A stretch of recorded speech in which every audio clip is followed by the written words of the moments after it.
जिस इंसान की एक साइन की कीमत अरबों में थी, जिसके इशारे पे पूरा शहर नाचता था, आखिर उसे रातों रात फुटपाथ पर क्यों आना पड़ा? क्या कोई अपनी अरबों की जायदाद सिर्फ एक सच्चे प्यार की तलाश में दांव पे लगा सकता है? शहर की सबसे ऊंची और भव्य इमारत रुद्र ग्रुप ऑफ इंडस्ट्रीज की 50वीं मंजिल, बाहर बादलों को छूती मीनारें और नीचे चींटियों की तरह रेंगती गाड़ियां। 28 साल का आर्यन प्रताप सिंह अपनी आलीशान चमड़े की कुर्सी पे बैठा खिड़की के पार फैली दुनिया को खामोशी से देख रहा था। महज 28 की उम्र में आर्यन टेक्नोलॉजी की दुनिया का बेताज बादशाह बन चुका था। उसकी बनाई आर्टिफिशियल इंटेलिजेंस कंपनी ने पूरी दुनिया में तहलका मचा रखा था। उसके एक दस्तखत की कीमत करोड़ों में थी, लेकिन इस शीशे की दीवार के पीछे की सच्चाई कुछ और ही थी। आर्यन के माता पिता बचपन में ही एक हादसे में चल बसे थे। उसे पाला उसके चाचा दिग्विजय ने, जिन्होंने उसे रिश्तों के बजाय सिर्फ मुनाफे और घाटे के नियम सिखाए थे। आर्यन की जिंदगी में लोग थे पर अपने नहीं, कॉन्टैक्ट्स थे पर दोस्त नहीं।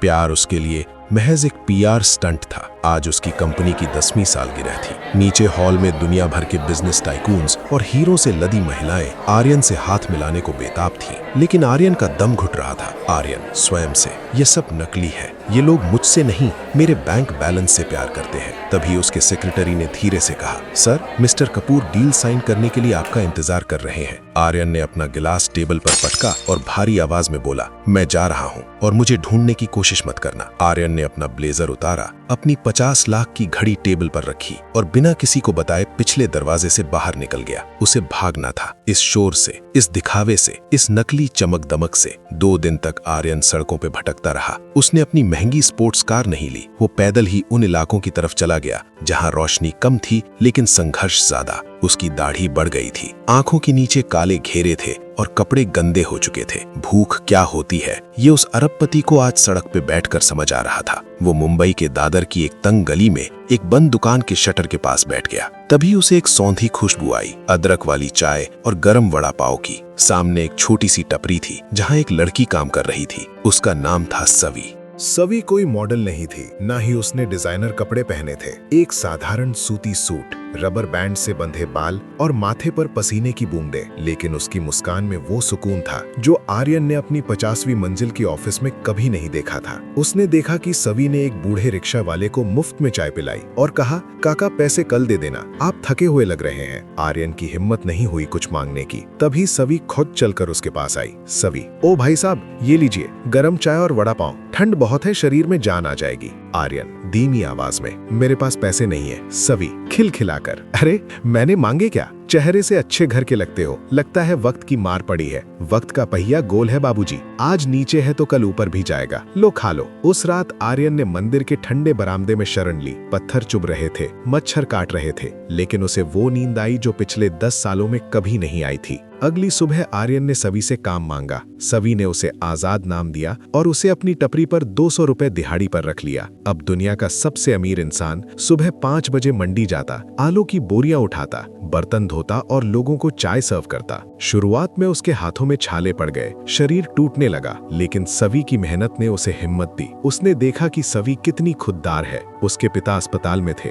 छोटा भाई स्कूल में और घर का सारा बोझ उसके इन नाजुक कंधों पर था। आर्यन को सवी की सादगी और उसकी ईमानदारी से प्यार होने लगा था। उसे आर्यन के बजाय आजाद कहलाने में ज्यादा खुशी मिल रही थी। लेकिन इस सादगी भरी जिंदगी में एक काला साया भी था, कबीर खुराना, जो खुद को बड़ा बिजनेसमैन कहता था पर असल में एक लालची और बदतमीज इंसान था। सवी के पिता ने मजबूरी में सवी का रिश्ता कबीर से तय किया था। एक शाम कबीर अपनी बाइक पर टपरी पर आया और आते ही चिल्लाने लगा, ए सवी, 2 कड़क चाय ला जल्दी। आर्यन जब चाय देने गया तो कबीर फोन पर किसी से कह रहा था, अरे जान, बस थोड़ा इंतजार और, इस बुढ़े सवी के पिता के मरते ही मैं ये दुकान और जमीन बेचकर तुम्हारे पास आ जाऊंगा। सवी तो बस एक जरिया है। आर्यन का खून खौल उठा। गुस्से में कुछ बूंदें कबीर के जूते पर गिर गईं। ए अंधे, दिखता नहीं, मेरी महंगी पैंट खराब कर दी, सड़क छाप नौकर कहेंगे। कबीर ने आर्यन को जोर से धक्का दिया। आर्यन की मुट्ठी भिंज गई पर उसने खुद को काबू किया। उसने सवी की आंखों में बेबसी देखी और चुप रह गया, पर उसने मन ही मन ठान लिया कि कि वो सभी को इस भेड़िए के चंगुल से निकाल कर रहेगा। अगले दिन कबीर के जन्मदिन की पार्टी एक बड़े होटल में थी। उसने सभी और आजाद को वहां वेटर और बर्तन धोने के लिए बुलाया ताकि वो उनका अपमान कर सके। वहां आर्यन ने देखा कि कबीर माया लूथरा के साथ सगाई का ऐलान कर रहा था। माया लूथरा आर्यन की पुरानी बिजनेस राइवल थी। वो घमंडी और शातिर थी। आर्यन ने चेहरा छुपाने के लिए मास्क लगा लिया ताकि माया उसे पहचान न सके। स्टेज पर कबीर ने सभी की ओर इशारा करते हुए कहा, दोस्तों, इस लड़की को देखो, ये मेरी होने वाली पत्नी बनने का सपना देख रही थी, पर इसकी औकात मेरे घर की नौकरानी बनने की भी नहीं है। पूरा हॉल हंसने लगा। माया ने तंज कसा, सभी, अगर तुम्हें पैसे चाहिए तो मेरे जूते साफ कर दो, मैं तुम्हें टिप दूंगी। जब कबीर ने जबरदस्ती सभी को झुकने पर मजबूर किया, तब आर्यन का सब्र टूट गया। उसने सभी का हाथ थामा और कबीर का हाथ हवा में ही मरोड़ दिया। हाथ नीचे करो। इसकी तरफ देखने की हिम्मत भी की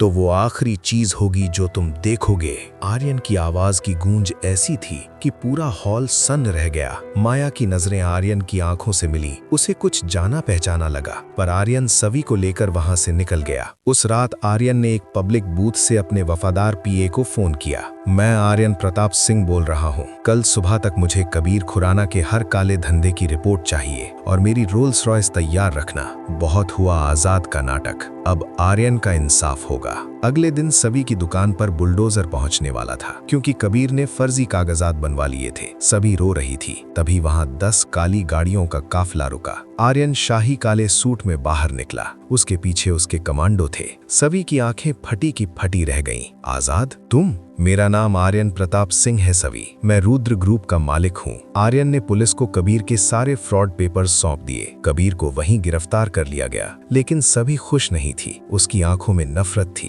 क्यों किया तुमने ये? क्या मेरी गरीबी एक खेल थी तुम्हारे लिए? मुझे मेरा आजाद चाहिए था, जो मेरे साथ बर्तन धोता था। ये पत्थर दिल अरबपति नहीं। सभी ने उसे वहां से जाने को कह दिया। आर्यन ने महसूस किया कि उसने दौलत से दुश्मन को तो हरा दिया, पर अपनी सादगी से जीता हुआ प्यार खो दिया। माया लूथरा ने हार नहीं मानी थी। उसने कमिश्नर को रिश्वत देकर सभी की दुकान पर फिर से बुलडोजर चलवा दिया और सभी पर चोरी का झूठा इल्जाम लगवा दिया। जब सभी को पुलिस घसीट रही थी और दुकान टूट रही थी, तब आर्यन एक रक्षक बनकर पहुंचा। इस बार वो कानून और ताकत दोनों के साथ था। रुकिए इंस्पेक्टर, ये जमीन अब सभी फाउंडेशन के नाम पर रजिस्टर हो चुकी है और माया लूथरा, आपके खिलाफ रिश्वतखोरी और जालसाजी के सारे सबूत मैंने कोर्ट में जमा कर दिए हैं। माया को हथकड़ी लग गई। धूल और धुएं के बीच आर्यन सभी के पास गया और घुटनों पर बैठ गया। सभी, पैसा मेरी पहचान हो सकती है, लेकिन मेरी आत्मा सिर्फ तुम हो। क्या तुम इस आजाद को एक मौका और दोगी? सभी की नाराजगी उसके आंसुओं में बह गई। उसने देखा कि इस बड़े आदमी के अंदर वही छोटा सा आजाद छिपा है जो उसे सच्ची मोहब्बत करता है। सभी ने आर्यन को गले लगा लिया। तो दोस्तों,